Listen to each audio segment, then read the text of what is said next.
আজ 2025 সালের 3রা মে বাংলাদেশের রাজধানী ঢাকার ঐতিহাসিক সোহরাওয়ার্দী উদ্যানে আয়োজিত হেফাজতে ইসলাম বাংলাদেশ আহত এই মহাসমাবেশকে লক্ষ্য করে আমি সর্বপ্রথম স্মরণ করতে চাই ওই সকল বীর শহীদদেরকে। শাপলা থেকে 2024-এর জুলাই বিপ্লব পর্যন্ত রক্তে রাঙা যে পথ পাড়ি দিয়ে বাংলাদেশ 2024-এর 5ই আগস্ট দ্বিতীয়বারের মতো স্বাধীনতা অর্জন করেছে। সেই স্বাধীন বাংলার মাটিতে দাঁড়িয়ে আমরা শপথে বাণী উচ্চারণ করতে চাই, রক্ত দিয়ে স্বাধীনতা এনেছি, প্রয়োজনে রক্ত দিয়ে সেই স্বাধীনতা আমরা রক্ষা করব ইনশাআল্লাহ।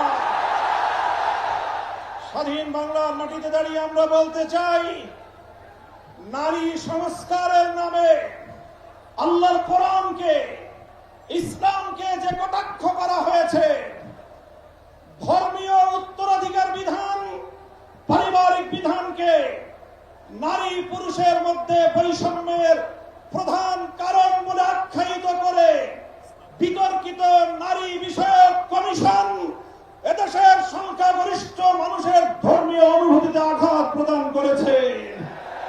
ধর্মীয় অনুভূতিতে আঘাত প্রদান করবার অপরাধে তাদের বিরুদ্ধে আমরা রাষ্ট্রের শাস্তিমূলক ব্যবস্থা দেখতে চাই। হেফাজতে ইসলাম বাংলাদেশ বলতে চায়, এই তথাকথিত পশ্চিমা ধ্যান ধারায় বিশ্বাসী বিতর্কিত নারীবাদীদের আদর্শ এবং দর্শন নয়, বরং হেফাজতে ইসলাম বাংলাদেশ ইসলাম প্রদত্ত আল্লাহর ঘোষিত নারীর ন্যায্য অধিকারে বিশ্বাসী। ইনশাআল্লাহ হেফাজতের সংগ্রামী মহাসচিব কর্মসূচি ঘোষণা করবেন। সারা বাংলাদেশ জুড়ে হেফাজতের নেতা কর্মীদেরকে আগামী মাসগুলোতে গোটা বাংলাদেশ জুড়ে নারীর ন্যায্য অধিকার আদায়ের জন্য মাঠে নামতে হবে। আমরা পরিষ্কার ভাষায় বলি, বাংলাদেশের স্বাধীনতার 53 বছরের মাথায় এসে সংবিধান সহ রাষ্ট্রের ব্যাপক সংস্কার কার্যক্রম শুরু হয়েছে। এই সংস্কার কার্যক্রম চলাকালীন সময়ে বহুত্ববাদের মতো এই বিতর্কিত একত্ববাদ বিরোধী কোন কনসেপ্ট বাংলার মানুষ গ্রহণ করবে না। আমরা সংবিধানে আল্লাহর উপর অবিচল আস্থা এবং বিশ্বাসকে পুনর্বহালের দাবি করেছি। এই দাবি বাস্তবায়নের জন্য আগামী দিনে হেফাজতে ইসলাম বাংলাদেশ কঠোর কোন সিদ্ধান্ত নিতে হলে হেফাজত সেই সিদ্ধান্ত নেবে ইনশাআল্লাহ। আমরা পরিষ্কার ভাষায় বলি, ডক্টর ইউনূস সাহেবের সাথে হেফাজতের কেন্দ্রীয় নেতৃবৃন্দ অনেকবার সাক্ষাৎ করে বিনয়ের সঙ্গে আবেদন করেছি, আমাদের বিরুদ্ধে ফ্যাসিবাদী আমলে দায়েরকৃত মিথ্যা মামলাগুলো প্রত্যাহার করেন। কিন্তু কেন যেন মনে হচ্ছে আমাদের সোজা আঙ্গুলে বুঝি ঘি উঠবে না। প্রফেসর ডক্টর ইউনূস সাহেব, আপনি কি সে কথা ভুলে গিয়েছেন? এই সেদিনও আদালতের পাড়ায় আপনি আমাদের সঙ্গে পাড়ায় পাড়ায় ঘুরতেন, আদালতের অলিতে গলিতে ঘুরতেন। আমরা পরিষ্কার ভাষায় বলছি, আগামী 2 মাসের মধ্যে যদি হেফাজতে ইসলামের বিরুদ্ধে দায়েরকৃত মামলাগুলো প্রত্যাহার না হয়, হেফাজতে ইসলাম বাংলাদেশ সে মামলা বাতিল করার জন্য যা করতে হয় তাই করবে ইনশাআল্লাহ।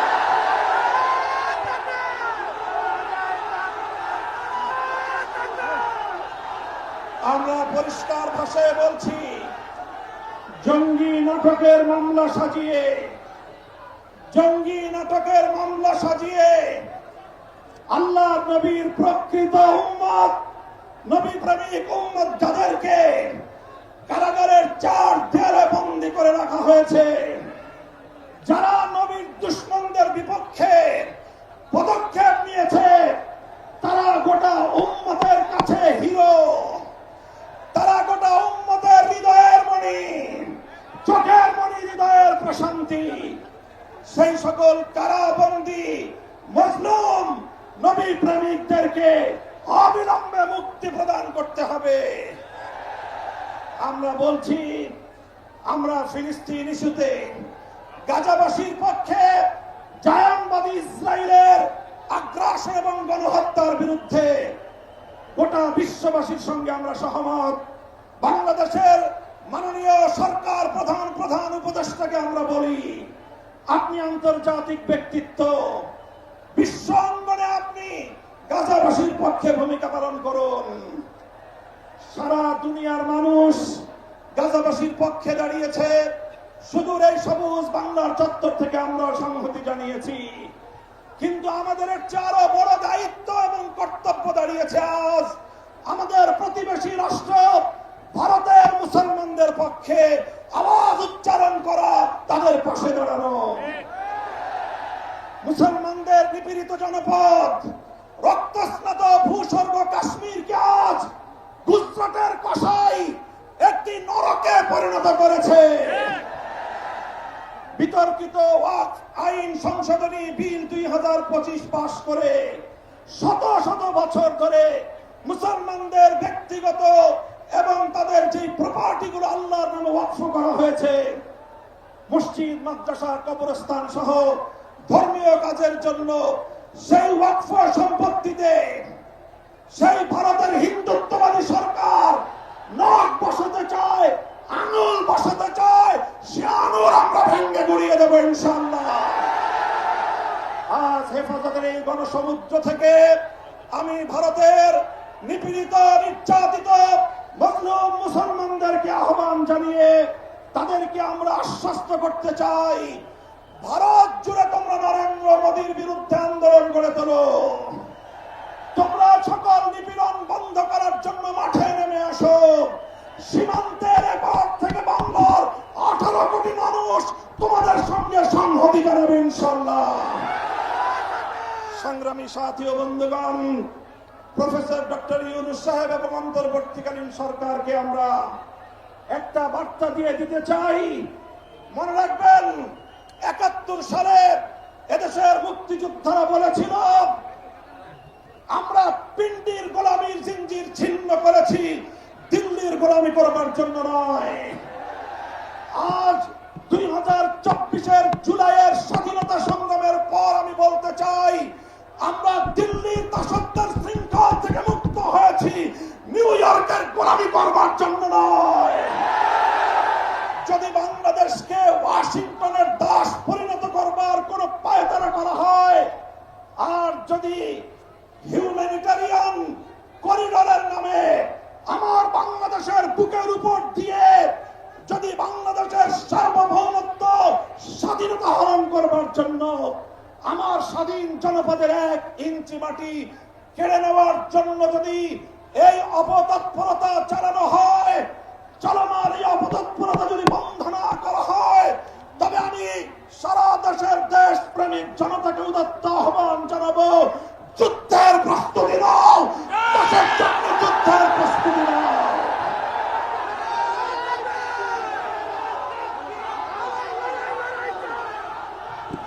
আমরা আমার দেশের প্রতি ইঞ্চি মাটি আমার জায়নামাজের মাটি।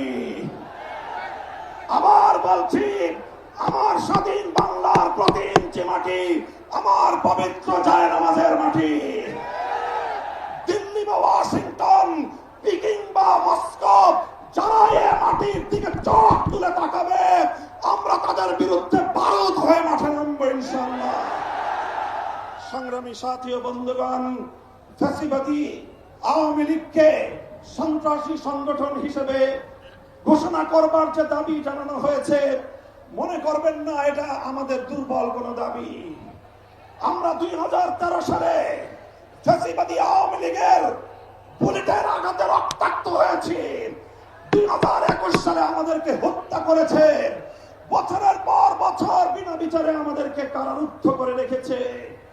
সেই সন্ত্রাসী সংগঠন আওয়ামী লীগকে আবার বাংলাদেশের রাজনীতিতে যদি পুনর্বাসন করবার কোন দুঃস্বপ্ন কেউ দেখেন, তাহলে আমরা পরিষ্কার ভাষায় বলে দেই, তার সঙ্গে আমরা আওয়ামী লীগের চেয়ে ভিন্ন কোন আচরণ করব না। শেখ হাসিনা গিয়েছে যেই পথে, আওয়ামী লীগের দালালরাও যাবে সেই পথে। কোন রাজনৈতিক দল অথবা সরকারের মধ্যে ঘাপটি মেরে বসে থাকা ফ্যাসিবাদের কোন দশর যদি বাংলার রাজনীতিতে এই ফ্যাসিবাদী শক্তিকে পুনর্বাসিত করবার পায়ে তারা চালায়, তাদের সঙ্গে আমরা লড়াই করব ইনশাআল্লাহ। সংগ্রামী সাথী ও বন্ধুগণ, সর্বশেষ আমাদের কথা হলো এই, শাপলার শহীদ যারা শাহাদাত বরণ করেছেন, ইনশাআল্লাহ হেফাজতে ইসলাম বাংলাদেশ প্রতিটি শহীদ পরিবারের পাশে দাঁড়িয়েছে। শাপলার সকল শহীদদের পরিচয়গুলো যতটুকু সম্ভব ফ্যাসিবাদী আমলে অধিকাংশ বীর শহীদদের লাশ গুম করা হয়েছে, লাওয়ারিস হিসেবে তাদেরকে দাফন করা হয়েছে। সরকারের তৎকালীন গোয়েন্দা সংস্থার কাছে যদি তার কোনো তথ্য থেকে থাকে, আমি বর্তমান সরকারের কাছে দাবি জানাবো, আমার শাপলা চত্বরের বেওয়ারিশ হিসেবে দাফন হওয়া প্রতিটি লাশ, গুম হওয়া প্রতিটি শহীদের তথ্য উদ্ঘাটন করতে হবে, জাতির কাছে প্রকাশ করতে হবে। এর বাইরে গোটা বাংলাদেশে যতজন বীর শহীদান রয়েছেন, প্রত্যেক শহীদের পরিবারের সঙ্গে যোগাযোগ করে আমাদের সর্বশেষ ভেরিফিকেশন এবং যাচাইয়ের কাজ চলছে। ইনশাআল্লাহ আমরা শাপলার রক্তে রঞ্জিত এই মে মাসের মধ্যে হেফাজতে ইসলামের পক্ষ থেকে আমাদের ভেরিফাইড সেই সকল বীর জাতীয় শহীদানদের পরিচয় এবং তাদের গৌরবগাথা ইতিহাস জাতির সামনে আমরা তুলে ধরবো ইনশাআল্লাহ।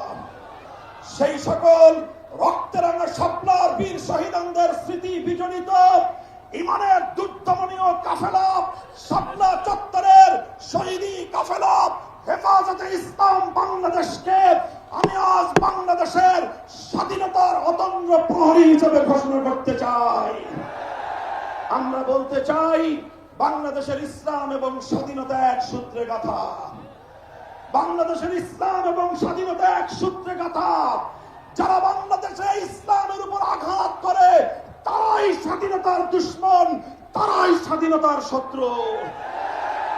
আগামী দিনে দেশ এবং ইসলাম স্বাধীনতার এই শত্রুদেরকে যেখানেই পাওয়া যাবে সেখানেই প্রতিহত করতে হবে, সেখানেই প্রতিহত করতে হবে। যদি এজন্য আমাদেরকে আরো জীবন দিতে হয়, যদি এজন্য আমাদেরকে আরো রক্ত দিতে হয়, আরো ত্যাগ আর কোরবানি স্বীকার করতে হয়, যদি আরো বড় করে নজরানা পেশ করতে হয়, শাহাদাতের রক্ত দেওয়ার জন্য জীবন বিপন্ন করে দেশ এবং ইসলামকে রক্ষা করার জন্য আল্লামা বাবু নগরীর হাতে শপথ গ্রহণ করতে কারা কারা প্রস্তুত আছো? হাত তুলে শপথ করো।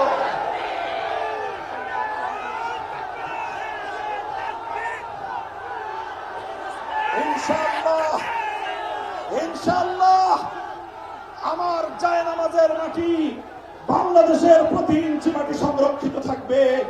আমার ভবিষ্যৎ প্রজন্ম এদেশে ঈমান নিয়ে, ইসলাম নিয়েই বাঁচবে ইনশাআল্লাহ। নাসরুম মিনাল্লাহি ওয়া ফাতহুন করিব ওয়া আখিরু দাওয়ানা আলহামদুলিল্লাহি রাব্বিল আলামিন। আসসালামু আলাইকুম ওয়া রাহমাতুল্লাহ।